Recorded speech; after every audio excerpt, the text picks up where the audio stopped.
And good evening, everyone. Welcome back into another edition of WTOC The News Now. We are broadcasting on multiple platforms, including Roku, Amazon Fire, Facebook, and as always, a special thanks to those of you watching on the WTOC News app and WTOCnews.com. This is a chance for you to catch up on some of the bigger stories we've been covering throughout the day today and get a sneak peek at what's coming up on The News at 11. So, let's get started. Chatham County has now delayed its plans to take over Savannah's 911 call center. There's a good reason. The county talked about that today. The county's already paid for it, but won't oversee operations until sometime next year.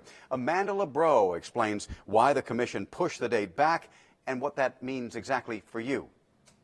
911, where's your emergency? Chatham County will soon oversee these dispatchers and this building, but that change isn't coming as quickly as expected. It's 6 months. It's a delay and it's not a delay. The county started paying for the 911 dispatch center in January and was slated to take over operations and transfer personnel on July 1st. After commissioners' votes today, the county won't manage it until January 1st, 2019. We thought we would end it in January for a clean sweep in terms of folk W-2s, and then we'll go from there with new management, and by that time hopefully we'll be able to do a little bit of renovation and update of equipment. The county's not deciding how to move forward alone. It's hired Virginia firm Winborn Consulting LLC to assess the call center's needs, especially staffing, to figure out how to better serve you during an emergency. More so than not having enough employees, there's a high turnover rate. We've got to do something to address that, so we can have stability and experienced employees at all times. The county is reviewing a draft of that study now, but says it likely won't release the findings or any decisions for a couple of weeks. Amanda LeBreau, WTOC News. The 911 center currently and will in the future handle all emergency calls for the entire Chatham County area with the exception of Tybee Island. Right now, Savannah police are the ones handling those calls. Both city and county leaders do agree on this. They want a professional and somewhat independent director running that 911 center. All right, chefs all over the region have circled this season, and for good reason, on their calendar. Growers of Georgia's most famous vegetable, the sweet Vidalia onion, could officially start shipping this year's crop, official today, to markets and retailers around the country, no matter where you are. Bureau Chief Dow Kennedy takes us to the harvest.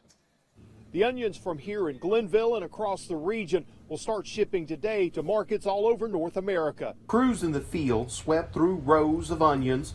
By the caseload, they came to the shed for grading to go in bags and boxes headed for market. Quality looks good. I would say the size is not quite as big as I have seen it. Dasher said extreme weather in January slowed the plants without causing major damage. We had frost, late frosted on the onions, had a lot of windy weather. Growers have 11,000 acres of onions planted across the region this year. Crop means more than $150 million to the state's economy. This industry affects everybody in our community, from bankers to farm laborers to farm chemical fertilizer supply. Licensed growers sell under the trademark Vidalia name, with Georgia's Agriculture Department marketing them nationwide. Even though Vidalia's been around a long time, certainly, Dal, but we think we've got some real opportunity to even expand its market. By next week, tons of fresh onions will be in stores everywhere. Growers could start packing onions before today, but they had to do so under even more strict guidelines from the Georgia Department of Agriculture to make sure those onions were ready for market. In Glenville, Dow Kennedy, WTOC News. You heard Dow mention licenses. In fact, there is a 14-county region that can sell the onions under the Vidalia name. No one else can. The trademark covers only certain varieties of onions as well. A committee of growers works with the Department of Agriculture to set a date for when those onions can be shipped. That date, of course, was today.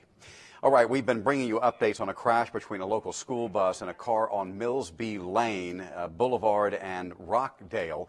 I want to show you some pictures of that scene. Details still limited at this time, but we have learned that no children were injured in that wreck. The driver of the car was taken to a local hospital. Traffic was delayed for hours, but that area was cleared quite a bit of time ago. All right, coming up tonight at 11, Sean Evans giving us a preview of the extra security being brought into Tybee Island for the final weekend of Orange Crush. Of course, the goal, curbing underage drinking and out-of-hand crowds, and that takes a lot of cops. Question is, will it be enough this year? So far this year, there have been no major incidents. Also coming up right here in just 1 hour, meteorologist Dave Turley is going to have a look at your weekend forecast, which includes a couple of, well, the weekend doesn't include first alert days, but following the weekend, look for a couple of days with a lot of rain. Again, that's coming up in 1 hour. Until then, have a great night and a great weekend. Good night.